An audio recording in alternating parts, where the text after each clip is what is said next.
Welcome everyone, it's your boy IQ MMA and I'm back again with another video.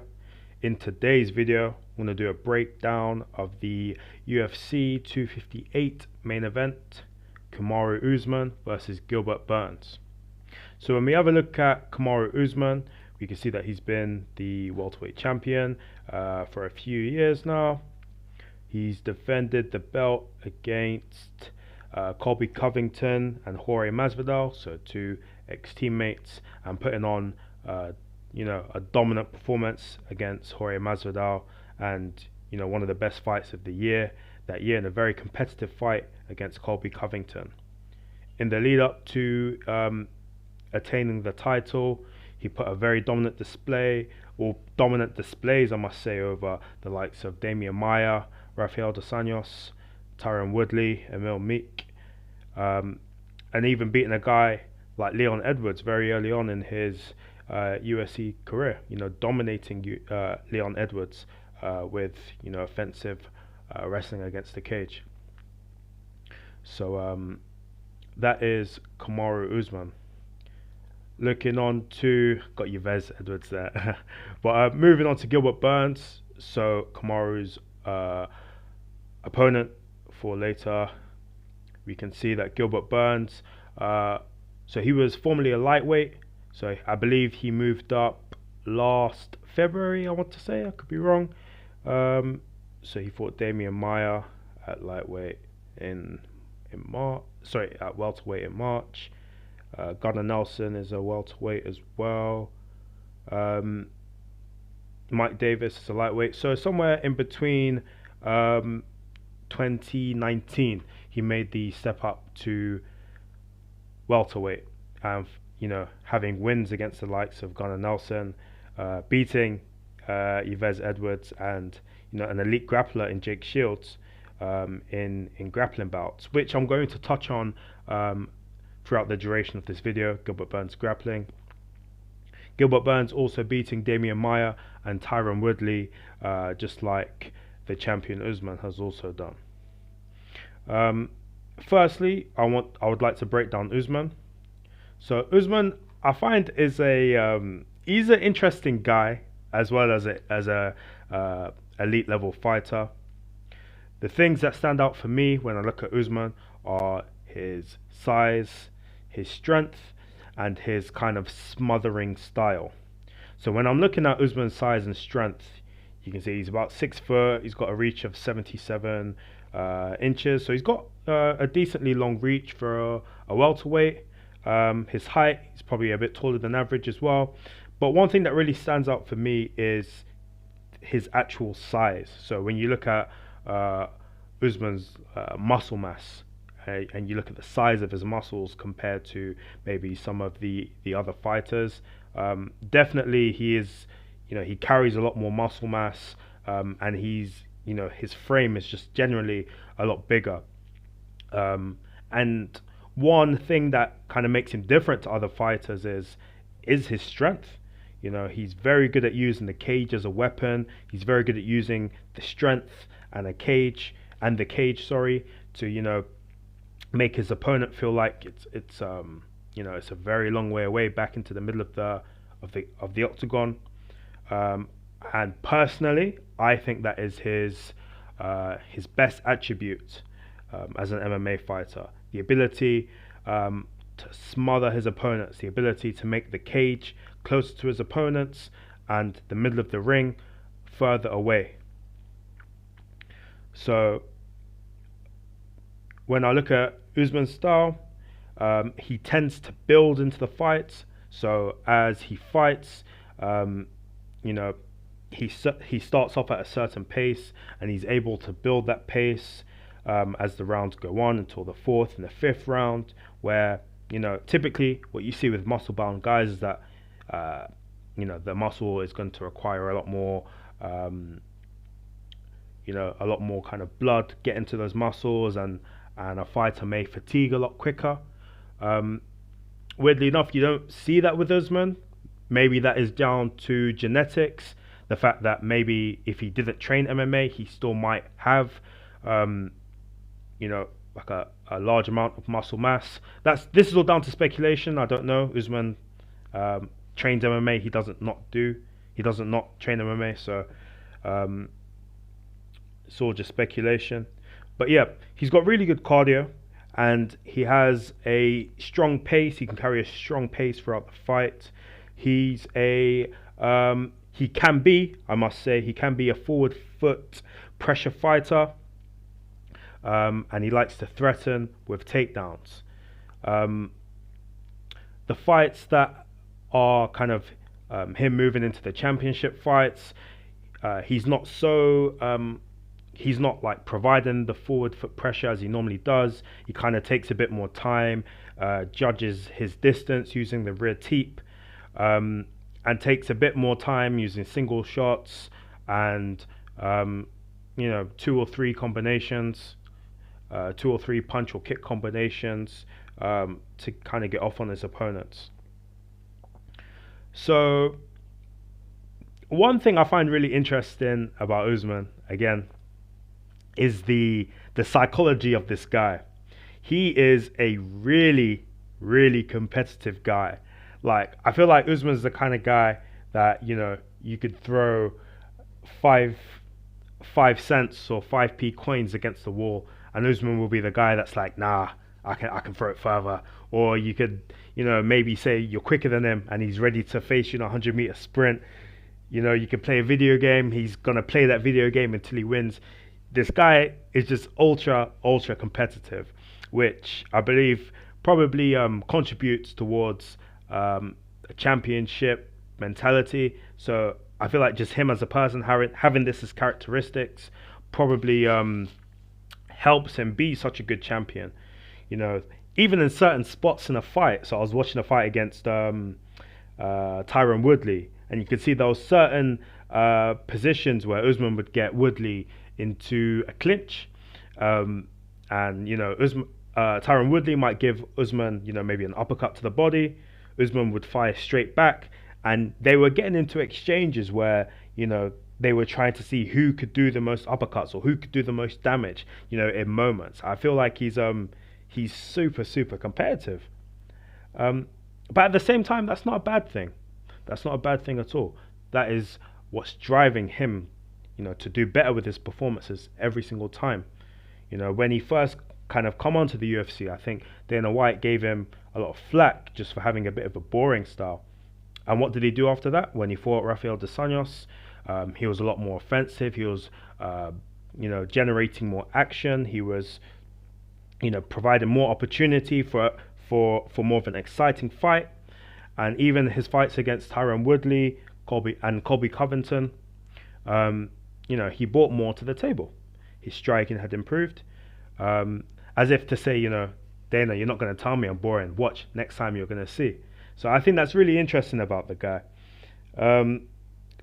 Interesting video here from Gamebred Jorge Masvidal's channel, talking about how Kamaru Usman has 57 fake personalities. And it kind of just looks at how, Usman can be quite humble in some spots. In the lead up to the fight against Jorge, Usman was talking a bit more and maybe neglecting his skills. But before the lead up to that fight, Usman was being like really respectful, and really talking up and bigging up Masvidal. So that's just something I find interesting about him. I feel like he's really competitive. And he really wants to win. I feel like he wants to compete with his mentor, Rashad Evans. He's saying how he wants to get into the Hall of Fame, and he wants to break records in the UFC. And that's a brilliant personality trait and attitude from a UFC champion. When I look at Gilbert Burns, on the other hand, he's a guy who is a lot more reserved than Kamaru. Well, from what I see anyway, he's a lot more reserved. Not so much of a presence in a room. You could be in a press conference and when you've got your characters like, your Kamaru Usmans, your Colbys, your Conor McGregors. Gilbert Burns isn't really like that. He's a lot more reserved. He comes from a Brazilian Jiu-Jitsu background, competing in world championships and winning world championships. I believe he beat Kron Gracie in an IBJJF world championship. Correct me if I'm wrong in the comments down below. But when I look at Gilbert Burns, coming from the lightweight division, this man possesses speed. This man possesses power. This man possesses offensive jiu-jitsu, which are all very dangerous, and he's shown the danger in his most recent fights. So looking at his fights against Tyron Woodley and looking at his fight against Damian Maia, I mentioned that Gilbert Burns has speed and has power. Well, you know, he managed to knock Damian Maia down and finish him with ground and pound, but he knocked him down with a left hook. In the Tyron Woodley fight, he knocked Tyron Woodley down in the first round, again with a left hook. He didn't finish him, but he knocked him down. There's not many guys that have knocked Tyron Woodley down. It's not like Tyron Woodley has a glass chin. He knocked him down. Damian Maia, he knocked him down again in the first round. So I believe Gilbert Burns has a speed advantage over Usman. When I look at Usman's fights, his punches are a lot slower. He tends to telegraph and wind up on his punches a little bit. He doesn't do it as much as he did early in his career, but sometimes when he throws the uppercuts or the hooks, you can see them coming and they don't really land. Or if they land, the opponent knows that they're coming and they can kind of anticipate the force. With Gilbert Burns, I feel like he's a lot quicker, and that speed generates, or kind of it kind of allows him to generate a lot more power in his punches. He possesses offensive jiu-jitsu and, if I must say, tremendous scrambling ability. So whenever Gilbert Burns is in scrambles, he's able to kind of graft it out. He's able to be in the scramble. He's comfortable in the chaos of the scramble, and he's able to land into a position where he's fighting the knee to get a knee bar, or he's trying to get the ankle to get an ankle lock. So I feel like that's Gilbert Burns in a nutshell. I feel like Gilbert Burns is also very strong. When he was grappling against Tyron Woodley, he had Tyron Woodley against the cage. Tyron Woodley is kind of known for being, really strong, a really muscle-bound fighter. And coming up from lightweight, being able to hold and to press Tyron Woodley against the cages, it's indicative of Gilbert Burns' strength, even at welterweight. So when I'm looking at the keys to success for each fighter, when I'm looking at Usman and looking at ways that Usman can win this fight, I believe that volume might be a key factor for him. So when you look at Gilbert Burns' losses, so I'm going to look at his 2 losses in MMA. So, or he's lost 3 times in MMA. He first round knockout to Dan Hooker. But these 2 losses here against Rashid Magomedov and Michel Perez. When I'm looking at these fights, when I'm looking at the Rashid Magomedov fight, Rashid was putting on a lot of volume against Gilbert Burns. He was putting on a lot of volume. He was following, whenever Gilbert Burns would punch, he would follow Gilbert Burns with the punches and come back with, a lot more of his own. Gilbert Burns might throw 1 or 2 shots. Rashid might come back with 4 or 5. Applying a lot more volume to Gilbert Burns and ultimately winning him that fight. When I'm looking at, I don't think I said his name right, but when I'm looking at his second loss over here, the fighter was a lot shorter than him, and he was a lot more muscle bound. And what I found was Gilbert Burns was losing the exchanges. So Perez was a lot more explosive. He was throwing heavier shots, and even in the grappling exchanges, he was able to win the grappling exchanges. He was able to come forward and kind of intimidate Gilbert Burns, if I'm honest. And I believe that if If not Gilbert, sorry, if Usman does these two things, if he applies volume and he is applying pressure to Gilbert Burns, just like Perez and Magomedov, I believe those will be keys to success in gaining a unanimous 5-round decision. When I'm looking at the keys to success for Gilbert Burns against Kamaru Usman, he's not lost in a very long time. I don't think he's actually lost since 2013, which is a long time. That's like a good 7-8 years. So it's hard to kind of talk about kind of his ways to success. But when I'm looking at points in fights in which Kamaru has not been so successful, when fighting against Colby, what Colby Covington did really well against Kamaru was he was able to fight fire with fire. Okay, he wasn't afraid to meet Kamaru in the middle and throw hands. One thing I also noticed was Colby used the speed advantage to his advantage. Kamaru might throw 1 shot or 2 shots.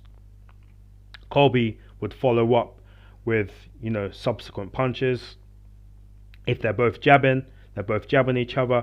Colby is able to throw his right hand a lot quicker to reach Kamaru and to ultimately win that short exchange, which it was kind of a bit controversial that Colby was actually winning the fight before he got stopped. He was winning the 5th round and he was running a few rounds before that 5th round. Comment down below if you disagree, but personally I thought Colby was winning that fight, and if Kamaru didn't kind of put the pressure on in the 5th round and stop him, I thought that Colby potentially could have walked away with the title on that occasion. But the reason why I thought Colby was winning was because of the volume and his ability to counterpunch and to meet fire with fire. And I believe that Gilbert Burns is quicker than Usman, and he can do that. If Gilbert Burns comes forward, he puts his shots together, and he's ready to to punch with Kamaru Usman, I believe that Gilbert Burns could come out as the successor. One thing I have to rate about both of these guys is that they both have excellent conditioning. They're both able to produce short, explosive bursts and then recover from them, throughout the rounds and throughout the rest break, and then go again. Great qualities from elite level fighters, and I'm super excited to watch this fight. So let me know what you think in the comments down below. Who do you think will win? Do you think Kamaru's got this in the bag? Do you think Gilbert Burns is going to pull off the upset? What do you think? Let me know. Please remember to like, comment and subscribe. Please switch on your notifications for this channel so you can check out my most recent content. It's your boy IQ MMA, and I'm done. Oos.